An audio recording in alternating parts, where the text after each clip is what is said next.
The billionaire froze mid-step. The boardroom went silent. Her eyes locked onto the janitor's hand.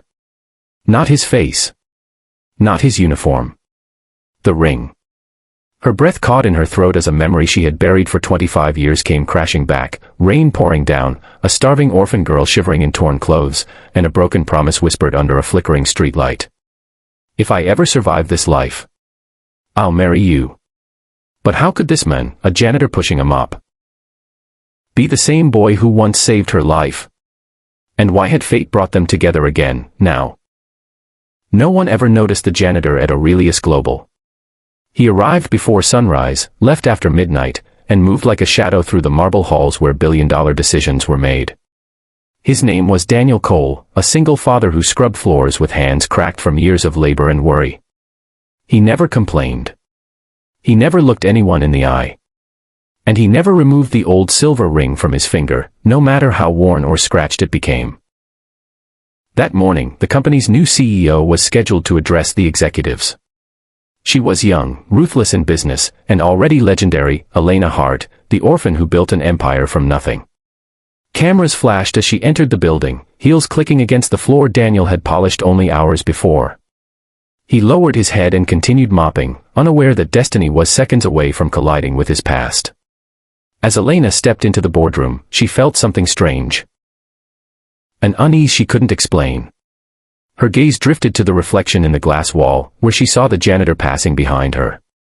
For reasons she didn't understand, she turned around. And then she saw the ring. Her heart slammed against her ribs. That ring wasn't expensive. It wasn't gold. It wasn't flashy. But she knew it. She had traced its cracks with trembling fingers once, long ago, when hunger gnawed at her stomach and fear ruled her nights. The room spun. Memories flooded back, two homeless children huddled behind an abandoned train station, sharing stolen bread. Daniel had been older, barely a teenager, already protecting her like the world's weight rested on his shoulders. When she cried from cold and despair, he had slipped the ring onto his finger and made a promise in return. "This is my father's ring," he had said. "One day, I'll be someone. And if you survive too, you'll find me." She had laughed through tears and whispered, "Then I'll marry you." The board members noticed Elena's sudden silence.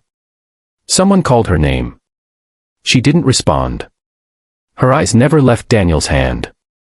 Daniel felt it then, that stare. He looked up, confused, meeting her eyes for the first time. Neither of them spoke. But both of them recognized something they thought was lost forever. Elena dismissed the meeting without explanation. Executives stared in disbelief as she walked out, heels echoing like thunder. She followed Daniel into the hallway, her voice barely steady when she finally spoke. "Where did you get that ring?" Daniel stiffened. His first instinct was fear. Had he broken some rule? He glanced at his uniform, his mop, then back at her face.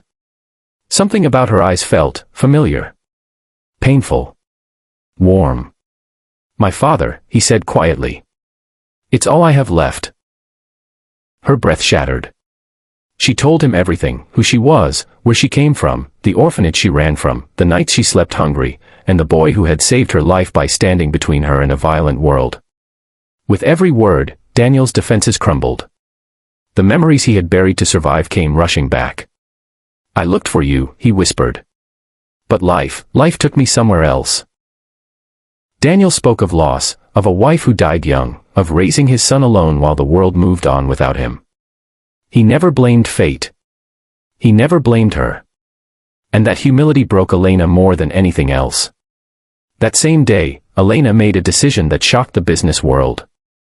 She halted a massive restructuring plan, promoted Daniel, not because of the past, but because of the character he had carried through suffering, and publicly shared his story, not as a miracle, but as a reminder. Weeks later, she stood beside him again. Not in a boardroom, but under a quiet sky, where promises once whispered in poverty were finally fulfilled in dignity. Daniel slipped the ring off his finger and placed it in her hand. "You don't owe me anything," he said. Elena smiled through tears.